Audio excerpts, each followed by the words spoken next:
안녕하세요. 이번 영상에서는 우리가 사랑에 대해서 이야기를 좀 나눌 건데, 이 사랑 중에서도 이왕이면 짧은 사랑이 아니라 긴 사랑, 그리고 오랫동안 지속하는 사랑에 대해서 우리가 이야기를 한번 해보려고 해요.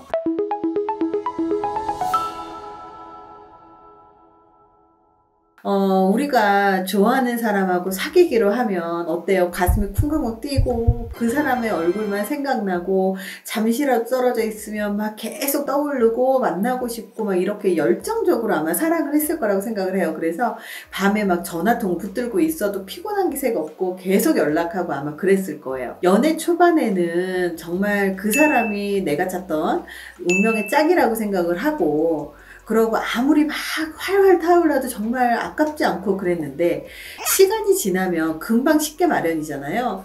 우리가 어떤 이야기들을 많이 들었냐면, 이 사랑의 호르몬이 옥시토신은 3년이면 끝난다, 그러니까 예쁜 얼굴 3년이면 끝난다, 이런 얘기를 하셨겠지만, 실제로 사랑에 대한 연구 결과를 살펴보면 이 옥시토신이 끝났더라도 사랑이 계속 유지되는 그런 사랑을 하는 사람들이 있고요. 정말 말 그대로 잠깐 사랑을 했다가 금방 식어버리는 그런 사람들도 있다는 거예요. 왜냐면 살다 보면, 연애를 하다 보면 갈등이 시작되는 지점은 언제나 있고 언제나 찾아오거든요. 여기서 사랑을 오랫동안 지속을 하려면 이 갈등을 어떻게 효과적으로 잘 풀어나갔냐가 굉장히 중요합니다. 그렇다면 어떤 방식으로 하는 게 정말 올바른 사랑인가? 그리고 그런 사랑에 따라서 어떤 식으로 사랑의 관계가 전개되는가에 대해서 이야기를 한번 해볼 건데요. 남녀 간의 사랑은 크게 둘로 나눌 수가 있습니다. 열정적인 사랑과 동반자적인 사랑이에요. 그 둘 중에 어떤 유형의 사랑이 오래 지속이 되는 방법일까? 아마 계속 실패하는 사랑으로 힘들어 하시는 분들이라면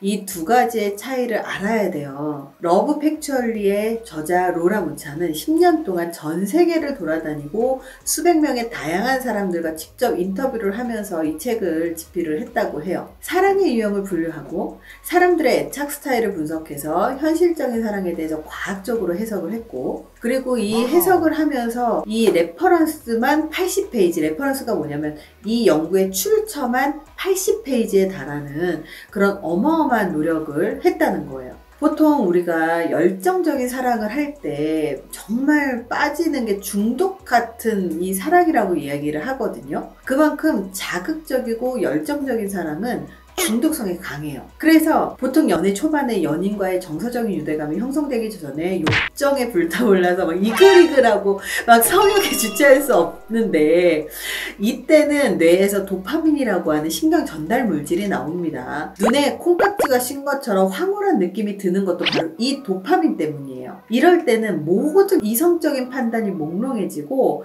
그리고 이럴 때는 너무 사랑이 절박하고 너무 불안한 느낌이 들게 되죠. 이렇게 불꽃처럼 활활 타오르는 열정적인 사랑이 나쁜 걸까? 절대 아니에요. 이거는 사랑을 오래 지속하기 위해서 존재해야 되는 과정은 맞지만 진짜 사랑이라는 착각에서 빨리 벗어나야 된다는 거예요. 그래서 첫눈에 빠지는 사랑이 위험할 수가 있다는 거죠. 그 브리트니 스피어스가 술을 마시고 3일 만에 결혼을 했다가 이혼을 했다는 기사 보신 적이 있을 거예요. 얼마나 말도 안 되는 일이에요. 이런 관점에서 특히 오래도록 사랑한다라는 건 뭐냐면 동반자를 결정을 한다는 얘기거든요. 그래서 이렇게 도파민이 풀리기를 기다렸다가 선택을 해야 돼요. 그렇지 않으면 이 급작스런 이 열정에 혹해서 진짜 사랑이라고 믿고 금방 마음이 변해버리는 거죠. 근데 여기서 변했다라고 하는 게 나를 더 이상 좋아하지 않는 것 같다라고 생각을 하면서 갈등이 생기는데, 사실 너하고 나하고 같은 마음이 아니기 때문에 정말 안 되겠어라고 여기에 초점을 맞추면요, 이제부터는 이별이 가까워지는 거예요.